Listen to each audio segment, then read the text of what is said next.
Praise the lord. యెహోషువ గ్రంథము 1వ అధ్యాయము 7వ వచనంలోని ఆఖరి మాట, నీవు దాని నుండి కుడికి గాని ఎడమకు గాని తొలగకూడదు. యెహోషువతో ప్రభువైన దేవుడైన యెహోవా చెబుతా ఉన్నాడు, నీవు దేవుని వాక్యము నుంచి, నేనిచ్చిన ధర్మశాస్త్రము నుంచి కుడికి గాని ఎడమకు గాని తొలగకూడదు.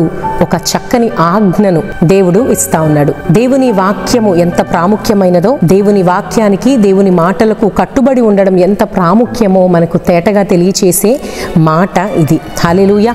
మరి చూడండి, మన జీవితాల్లో వాక్యాన్ని ప్రమాణంగా పెట్టుకుంటే కనుక మనం ఎప్పుడు కూడా నష్టపోము.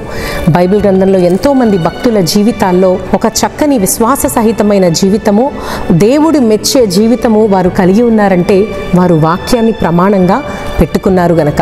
కుడికి గాని ఎడమకు గాని తొలగకూడదు అంటే దాని అర్థం ఏంటి అంటే నో డీవియేషన్స్ ఫ్రమ్ వర్డ్, అంటే ఎటు తొలగకుండా. దేవుని వాక్యానికి లోబడకపోయినా పర్వాలేదులే అని ఒక్కొక్కసారి కాంప్రమైజ్ అయ్యే పరిస్థితులు వస్తాయేమో, కానీ వాటిల్లో కూడా తొలగిపోకుండా, దేవుని వాక్యాన్ని విడిచిపెట్టకుండా, నిర్లక్ష్యం చేయకుండా ముందుకు కొనసాగినప్పుడు తప్పకుండా మన జీవితంలో ఎన్నో కార్యాలు మనము చూడగలము. దేవుని వాక్యానికి లోబడడమే మన విజయ రహస్యము. మన జీవితంలో ఎందుకు విజయము రావట్లేదు అంటే బహుశా ఒక కారణము దేవుని వాక్యానికి మనము కట్టుబడి ఉండట్లేదేమో, విన్న వాక్యానికి లోబడి వాక్య ప్రకారము జీవించట్లేదేమో. ఎన్నో వాక్యాలు మనం వింటున్నాం, ఎన్నో ప్రసంగాలు వింటా ఉన్నాం, గంటల కొద్దీ దేవుని మాటలు మన చెవిలో వేసుకుంటానే ఉన్నాం. కానీ అయినా మన జీవితంలో అక్కడక్కడ లోటుపాట్లు ఎందుకు కలుగుతూ ఉన్నాయి? మన ఆత్మీయ జీవితంలో మనము క్షీణించిపోయిన స్థితిలో ఎందుకు ఉంటున్నాము అంటే దానికి కారణము వాక్యమైతే వింటున్నాము, కానీ దాని ప్రకారము జీవించడానికి మాత్రం చాలా వెనకబడిపోయామేమో.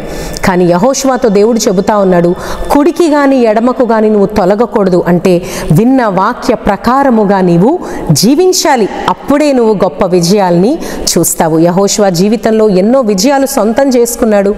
ఇజ్రాయేలు ప్రజలందరినీ కూడా వాగ్దాన దేశానికి చేర్చాడు. ఎలా అంటే వాక్యానికి ఆయన విధేయుడయ్యాడు కనుక, వాక్యాన్ని ప్రమాణంగా పెట్టుకొని వెళ్ళాడు కనుక ఆయన జీవితంలో ఎన్నో గొప్ప కార్యాలు ఆయన చూశాడు. మన జీవితాల్లో కూడా మనము కూడా దేవుడిచ్చిన వాక్యానికి విధేయులమవుదాం.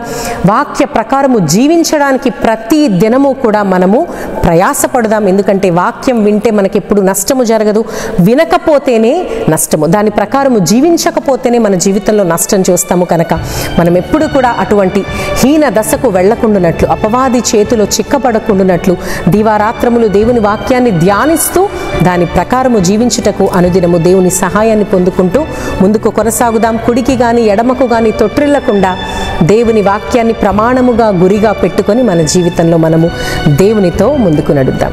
God bless you.